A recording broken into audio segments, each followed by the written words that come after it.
ఈ పెళ్లి ఆపండి.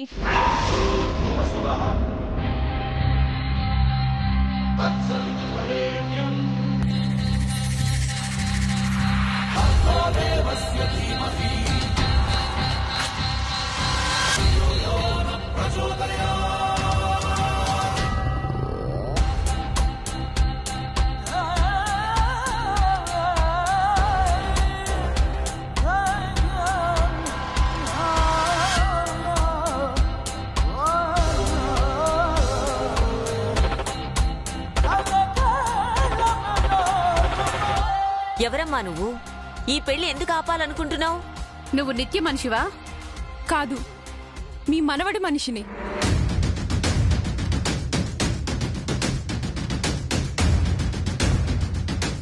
మా అన్నయ్య మనిషివేంటి? అసలు నువ్వెవరు? మీకు తెలియకుండా మీ అన్నయ్య దాచిపెట్టిన ప్రేమని. ఏం మాట్లాడుతున్నారు మీరు? నేను అభి ప్రేమించుకున్నాం.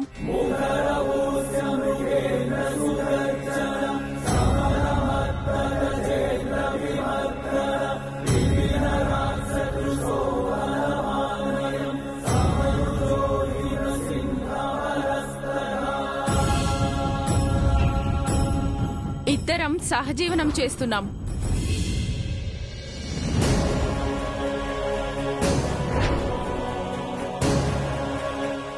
నేను ప్రెగ్నెంట్ని. డాక్టర్స్ రిపోర్ట్స్ కూడా ఇచ్చారు.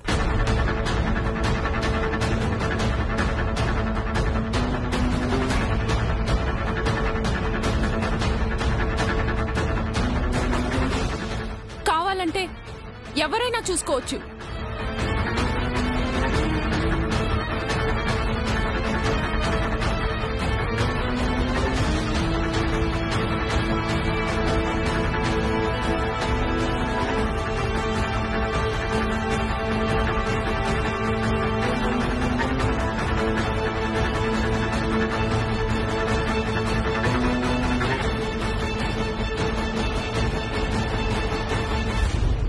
అబద్ధం.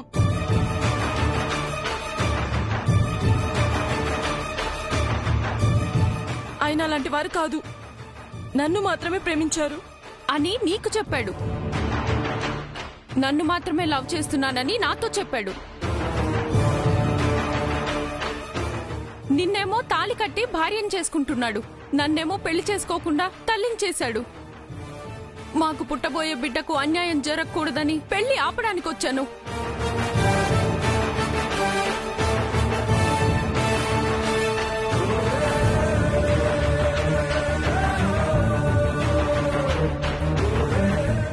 నోటికొచ్చింది వాగకు.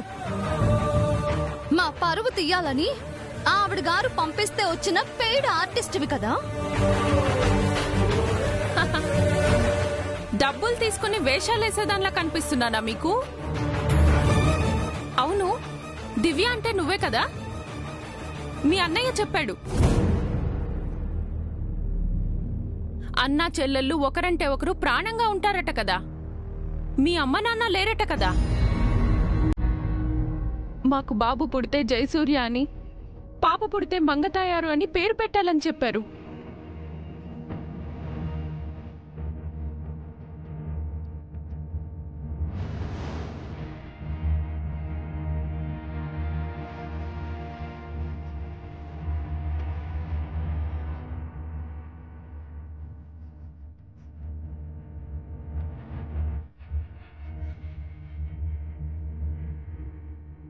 ఏంటన్నయ్య, తినేదేదో చెప్తుంది.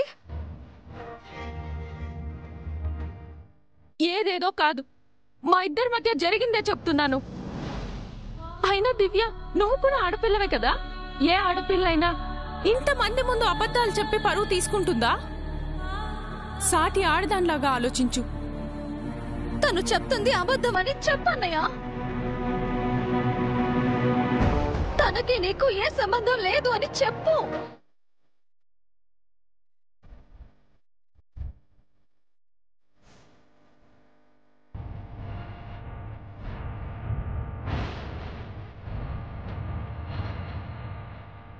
రేయవి, నువ్విలా చేసావంటే నేను నమ్మనురా. ఇదంతా అబద్ధం అని చెప్పు.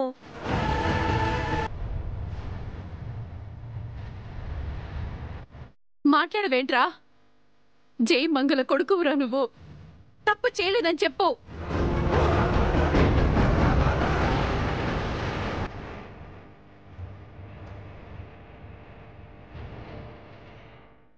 సైలెంట్ గా ఉన్నాడేంటి చంద్రిక వాడు?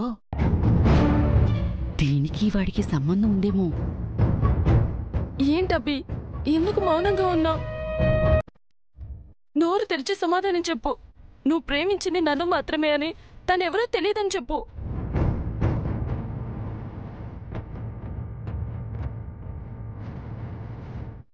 చెప్పబ్బి. చెప్పడమ్మా, చెప్పలేడు. ఎందుకంటే వాడు తప్పు చేశాడు.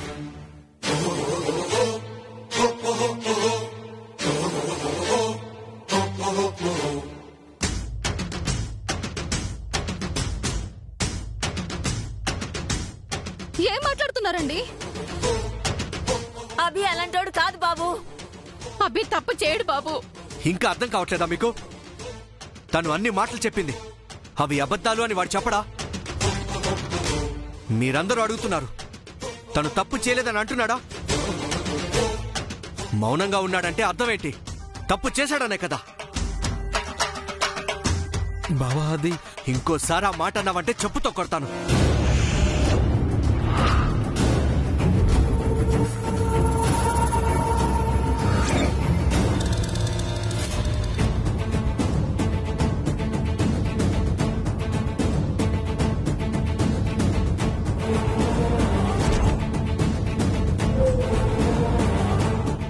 ఎంతమంది అమ్మాయిల్ని మోసం చేస్తావురా? ప్రేమ పేరుతో ఎంతమంది జీవితాలను నాశనం చేస్తావు?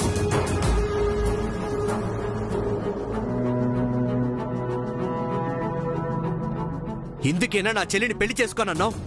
నీ చెల్లి బలవంతం చేస్తే ఒప్పుకున్నావు. నీ అసలు రంగు ఇప్పుడు బయటపడిందిరా. నువ్వింత నీచుడు అని తెలియక నా చెల్లి గొంతు కోయబోయాను.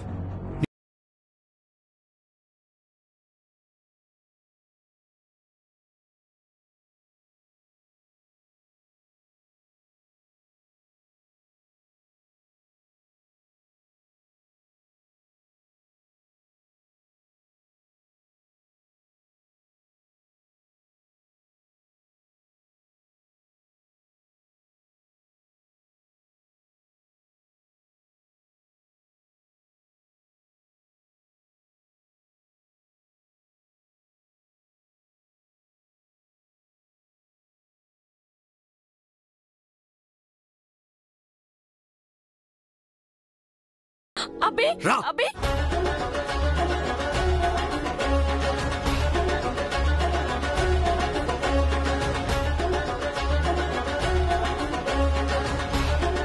అన్నయ్య, ఏమండి? అన్నయ్య, తొందరపడకండి. మాట్లాడబ్బి, నువ్వే తప్పు చేయలేదని చెప్పు. తప్పుడు మనిషి అమ్మవాడు. తప్పు చేయలేదని ఎలా చెప్తాడు? జీవితంలో మళ్ళీ వాడు మొహం చూడకు. ఇంకా ఇక్కడే ఉంటే మనకే అవమానం. పరువు పోకముందే పద వెళ్దాం. అయ్యో అన్నయ్య, ఆగండి.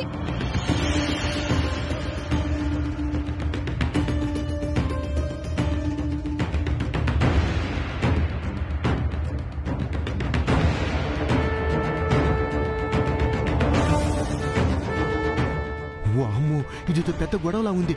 పక్కకెళ్ళి చూద్దాం పద చంద్రిక. అవును పౌడ్రు, ఇక్కడుంటే మనకు కూడా ఎఫెక్ట్ అవుతుంది. పద వెళ్దాం.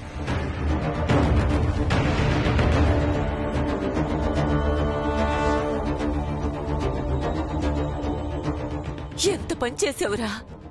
నీ తల్లి మంగ కడుపున చెడబుట్టావు కదరా. దుర్మార్గుడా, నిన్నేం చేసినా పాపం లేదు. నిన్ను చంపేయాలి.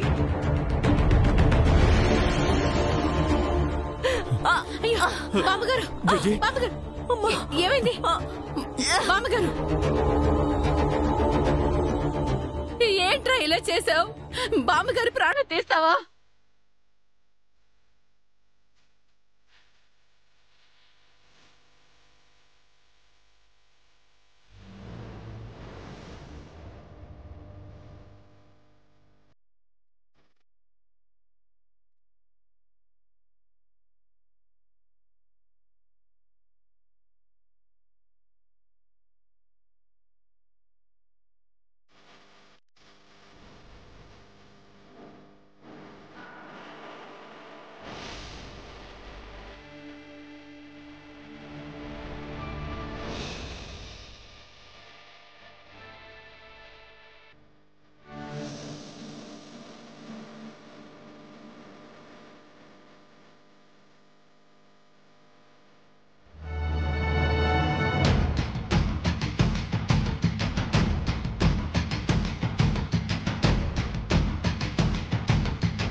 ఎందుకురా నవ్వుతున్నావు?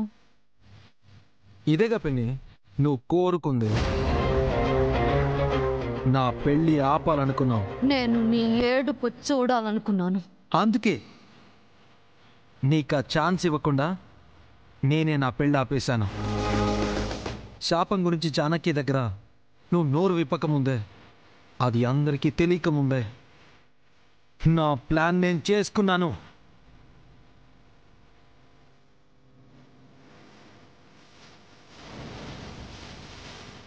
వారిని ప్లాన్ అంటే ఇదా? అంటే ఆ అమ్మాయి దానికి వాడికి ఏ సంబంధం లేదు. కావాలని దానితో నాటకం ఆడించినట్టున్నాడు. నిన్ను చూస్తే జాలేస్తుందిరా. ఎవరిల్లో కాల్చబోయి నీ ఒళ్ళే కాల్చుకున్నావా? చా చా చా, కాలింది నా ఒళ్ళు కాదు, నీ ఒళ్ళే మండుతుంది. ఇప్పుడు నీకు నువ్వుగా పెళ్ళి ఆపేస్తే నేను ఆగిపోతానా? మళ్ళీ చేసుకుంటావుగా, అప్పుడు ఆపేస్తాను. ఎప్పటికీ ఆపలేవు, ఎందుకంటే నేను పెళ్ళే చేసుకోను.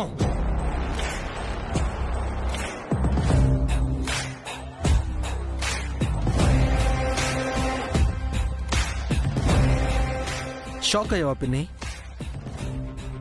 ఇంకో షాక్ కూడా ఇవ్వనా?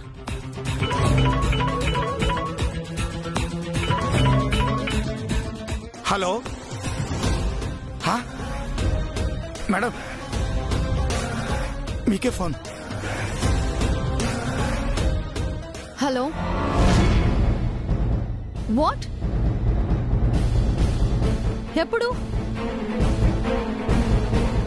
ఇప్పుడే వస్తున్నాను. మేడం, మేడం,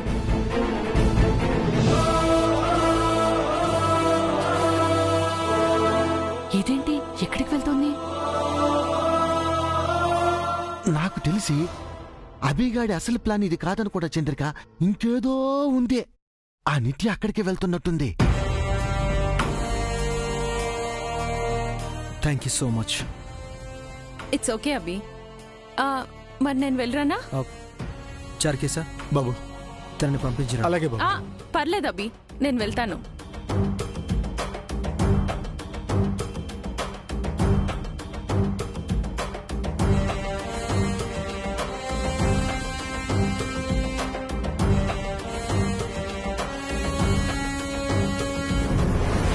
ఏమండి, ఏంటండి మీరు చేసిన పని? పేటల మీద నుంచి పెళ్లి కూతుర్ని తీసుకొచ్చేస్తారా? తీసుకురాక ఆ నీచుడికిచ్చి నా చెల్లి జీవితాన్ని నాశనం చేయమంటావా? మా అన్నయ్య అలాంటి వాడు కాదు. ఇదంతా ఎందుకు జరిగిందో నాకు తెలియదు. నిజాలు తెలుసుకునే అవకాశం ఇవ్వకుండా మీరు తొందరపడ్డారు. నేను తొందరపడ్డం కాదు, అక్కడ నాకొచ్చిన కోపానికి వాడిని చంపకుండా వచ్చినందుకు నువ్వు సంతోషపడు. నా స్థానంలో వేరెవరున్నా వాడిని అక్కడికక్కడే నరికేసుండేవారు. అది నిజమే బాబు, కానీ మీరు ఇలా చేసుండకూడదు. మీ పిన్ని గారు అందరికీ శాపం గురించి చెప్పేస్తారన్న కారణంగా మీపై మీరు నింద వేసుకోవటం, మిమ్మల్ని మీరు చెడుగా చిత్రీకరించుకోవటం మంచిదేనా? ఈ లోకానికి నేనెప్పుడో చెడ్డవన్న అయిపోయాను చార్కేసా. ఇప్పుడు మంచివాడిని అనిపించుకోవాలన్నా తాపత్రయం నాకేం లేదు. ఎవరేమనుకున్నా మీరు ఎలాంటివారో మీ కుటుంబానికి తెలుసు కదా బాబు. ఇప్పుడు వాళ్ల దృష్టిలో కూడా మీరు చెడ్డవారయ్యారు. కనీసం మీరు ప్రేమించిన మనిషి గురించైనా మీరు ఆలోచించుండాల్సిందే. శశి గురించి ఆలోచించబడి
మిమ్మల్ని బావా అని పిలిచేవాడా?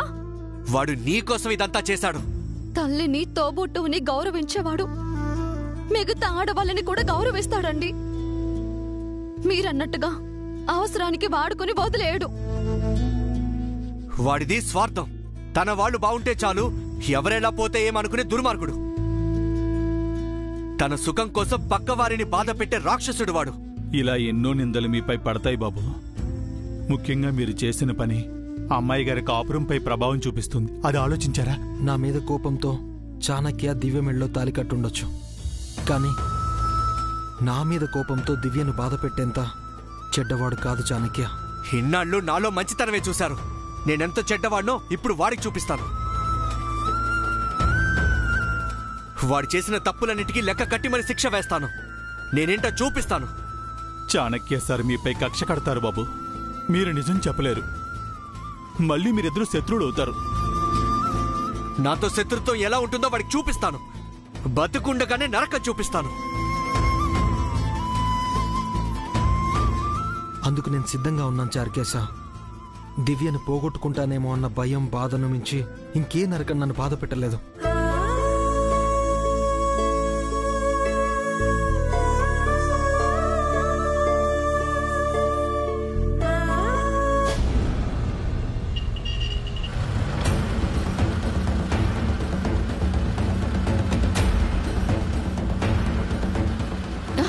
పౌడరు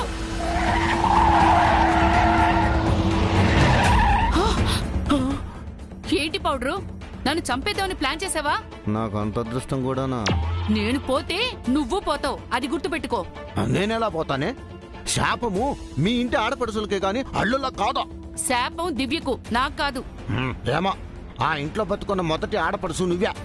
ముందు నువ్వే పోతావేమో. అపశకున మాటలాపి యాక్సిడెంట్ చేసేంతలా ఏం ఆలోచిస్తున్నావో చెప్పు.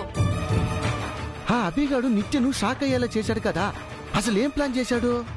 నిత్యకప్పుడే ఫోన్ కాల్ వస్తుందని వాడికి ఎట్టా తెలుసో? అదే నాకు అర్థం కాకుండా ఉంది పౌడరు.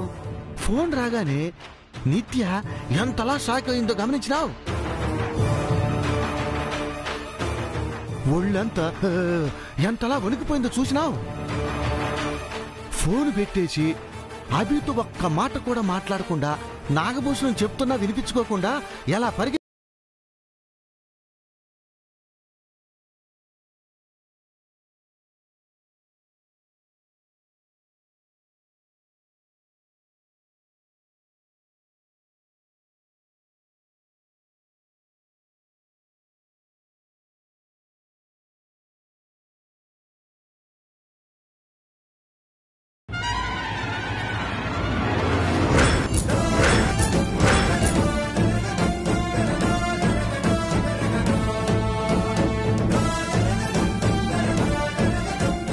నిత్యనే పరిగెత్తించాడంటే వాడు యముడికే మొగుడై ఉంటాడు. వెంటనే వాడెవడో తెలుసుకోవాలనుంది. నిత్యను ఫాలో అవుదామా? మళ్ళీ ఆ పెంట మనకెందుకు? అంతలా అవసరమైతే నిత్య ఫోన్ చేస్తుంది, అప్పుడు వెళ్దాం. బండి తీయండి. ఈశ్వరా